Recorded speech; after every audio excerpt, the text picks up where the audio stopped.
দেবভূমি ভারতে যুগে যুগে অবতার রূপে জন্মেছেন স্বয়ং ঈশ্বর। এমনই এক দিব্য জীবন যার সাথে কথোপকথনে সেই সাক্ষাৎকার তুলে এনেছিলেন শ্রী মহেন্দ্রনাথ গুপ্ত। শ্রী গদাধর চট্টোপাধ্যায় হুগলি জেলার কামারপুকুরে জন্মগ্রহণ করেন এবং পরবর্তীকালে দক্ষিণেশ্বর কালী মন্দিরে কঠোর সাধনায় সিদ্ধিপ্রাপ্ত হন। তার নাম হয় শ্রী শ্রী রামকৃষ্ণ পরমহংস। শ্রী শ্রী রামকৃষ্ণ কথামৃত শ্রী রামকৃষ্ণের বাণীর অমৃত। ইহা একটি বাংলা 5 খণ্ডের রচনা, যা মহেন্দ্রনাথ গুপ্তের কথোপকথন। শ্রী শ্রী রামকৃষ্ণ কথামৃত একটি পবিত্র ধর্মগ্রন্থ হিসাবে অনুসারীদের মধ্যে সম্মানিত। আপনারা শুনছেন দেবভূমি ভারত।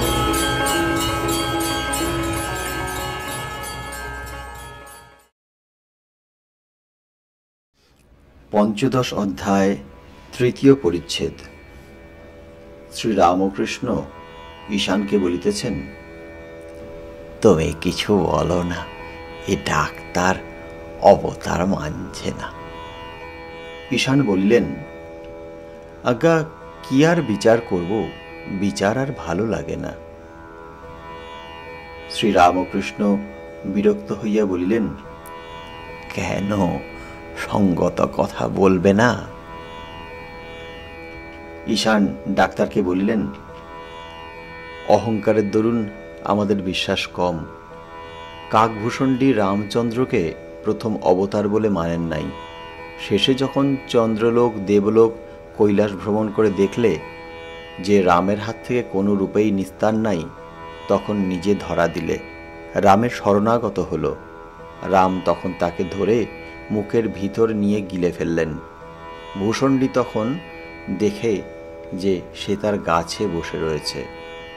অহংকার চূর্ণ হলে তবে কাকভূষণ্ডী জানতে পারলে যে রামচন্দ্র দেখতে আমাদের মতো মানুষ বটে, কিন্তু তাঁরই উদরে ব্রহ্মাণ্ড, তাঁরই উদরের ভিতর আকাশ, চন্দ্র, সূর্য, নক্ষত্র, সমুদ্র, পর্বত, জীব জন্তু, গাছ ইত্যাদি। শ্রী রামকৃষ্ণ ডাক্তারকে বলিলেন, ওইটুকু বুঝা শক্ত, তিনি সরাট, তিনি বিরাট। যাঁরই নিত্য তারই লীলা। তিনি মানুষ হতে পারেন না, এই কথা জোর করে আমরা ক্ষুদ্র বুদ্ধিতে কি বলতে পারি? আমাদের ক্ষুদ্র বুদ্ধিতে এসব কথা কি ধারণা হতে পারে? 1 সের ঘটিতে কি 4 সের দুধ ধরে গা? তাই সাধু মহাত্মা যারা ঈশ্বর লাভ করেছেন, তাদের কথা বিশ্বাস করতে হয়। সাধুরা ঈশ্বর চিন্তালয়ে থাকেন, যেমন উকিলরা মোকদ্দমালয়ে থাকে। তোমার কাকভূষণ্ডীর কথা কি বিশ্বাস হয়? ডাক্তার বলিলেন, যেটুকু ভালো বিশ্বাস করলুম, ধরা দিলেই চুকে যায়, কোনো গোল থাকে না।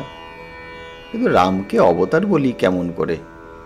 প্রথমে দেখো, বালিবধ, লুকিয়ে চোরের মতো বান মেরে তাকে মেরে ফেলা হলো। এ তো মানুষের কাজ, ঈশ্বরের নয়। গিরিশ ঘোষ বলিলেন, মহাশয়, এ কাজ ঈশ্বরই পারেন। ডাক্তার বলিলেন, তারপর দেখো, সীতাবর্জন। গিরিশ ঘোষ বলিলেন, মহাশয়, এ কাজও ঈশ্বরই পারেন, মানুষ পারেন না। ঈশান ডাক্তারকে বলিলেন, আপনি অবতার মানছেন না কেন? এই বললেন, যিনি আকার করেছেন তিনি সাকার, যিনি মন করেছেন তিনি নিরাকার। এই আপনি বললেন ঈশ্বরের কাণ্ড সব হতে পারে। শ্রী রামকৃষ্ণ হাসিতে হাসিতে বললেন, ঈশ্বর অবতার হতে পারেন এমন কথা যে ওর সায়েন্সে নাই, তবে কেমন করে বিশ্বাস হয়? একটা গল্প শোনো। একজন এসে বললে, ওহে, ও পাড়ায় দেখে এলুম অমুকের বাড়ি হুড়মুড় করে ভেঙে পড়ে গেছে। যাকে ও কথা বললে সে ইংরেজি লেখাপড়া জানে। সে বললে, দাঁড়াও একবার খবরের কাগজখানা দেখি। খবরের কাগজ দেখে পড়ে দেখে যে বাড়ি ভাঙার কথা কিছুই নাই। তখন সে ব্যক্তি বললে, ওহে, তোমার কথা আমি বিশ্বাস করি না। কই, বাড়ি ভাঙার কথা তো খবরের কাগজে লেখা নাই, ও সব মিছে কথা। গিরিশ ডাক্তারকে বলিলেন, আপনার শ্রীকৃষ্ণকে ঈশ্বর মানতে হবে, আপনাকে মানুষ মানতে দেব না। বলতে হবে ডেমন অফ গড, হয় শয়তান নয় ঈশ্বর। শ্রীরামকৃষ্ণ বলিলেন, সরল না হলে ঈশ্বরে চট করে বিশ্বাস হয় না গো। বিষয় বুদ্ধি থেকে ঈশ্বর অনেক দূর। বিষয় বুদ্ধি থাকলে নানা সংশয় উপস্থিত হয়, আর নানা রকম অহংকার এসে পড়ে। পাণ্ডিত্যের অহংকার, ধনের অহংকার, এই সব। কিন্তু ইনি ডাক্তার খুব সরল। গিরিশ বলিলেন, ডাক্তার মহাশয় কি বলেন, কুরুটের কি জ্ঞান হয়? ডাক্তার বলিলেন, রাম বলো, তাও কখনো হয়? শ্রীরামকৃষ্ণ বললেন, কেশব সেন কি সরল ছিল। একদিন ওখানে রাসমণির কালীবাড়িতে গেছিল। অতিথিশালা দেখে বেলা 4টের সময় বলে, হ্যাঁ গা, অতিথি বাঙালদের কখন খাওয়া হবে? বিশ্বাস যত বাড়বে জ্ঞানও তত বাড়বে। যে গরু বেছে বেছে খায় সে ছিরিক ছিরিক করে দুধ দেয়, আর যে গরু শাক পাতা খোসা বসি যা দাও গপ গপ করে খায় সে হুড় হুড় করে দুধ দেয়। বালকের মতো বিশ্বাস না হলে ঈশ্বরকে পাওয়া যায় না গো। মা বলেছেন, ও তোর দাদা। বালকের অমনি বিশ্বাস যে ও আমার 16 আনা দাদা। মা বলেছেন জুজু আছে, 16 আনা বিশ্বাস যে ও ঘরে জুজু আছে।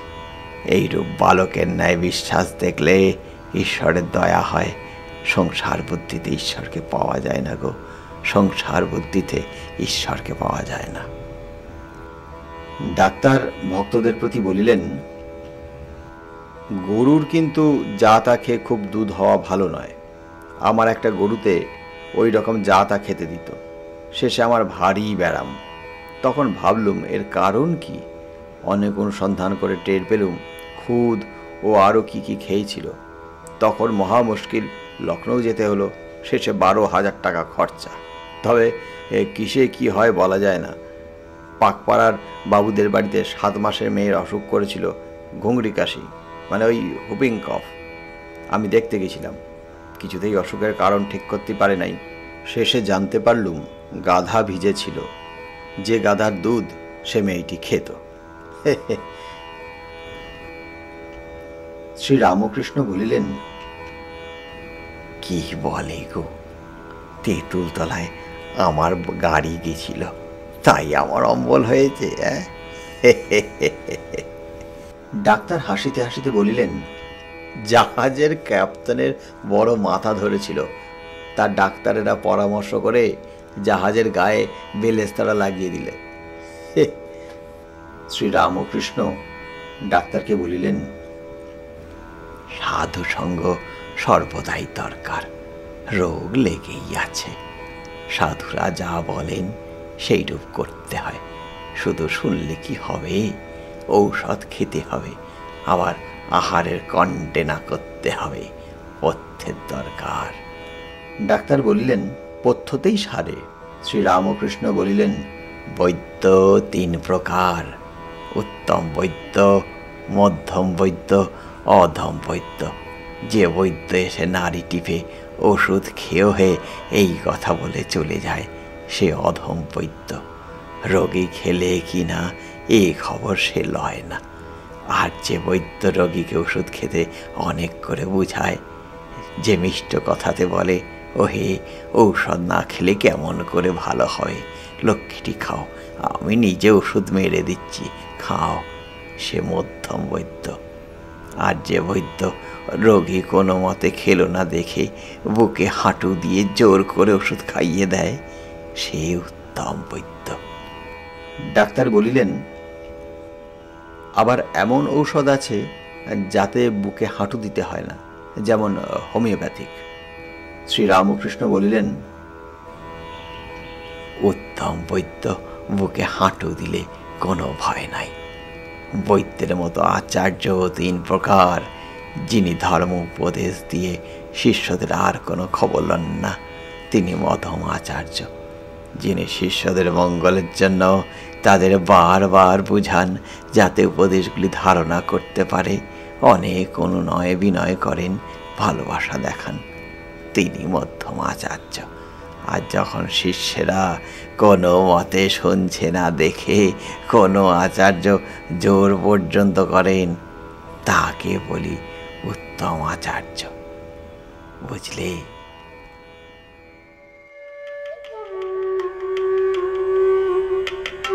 আপনারা শুনছেন শ্রীমকথিত শ্রী শ্রী রামকৃষ্ণ কথামৃত। প্রতিদিন আমাদের এই চ্যানেলে সম্প্রচারিত হচ্ছে শ্রী শ্রী রামকৃষ্ণ কথামৃতের এক একটি অধ্যায়, পরিচ্ছেদ।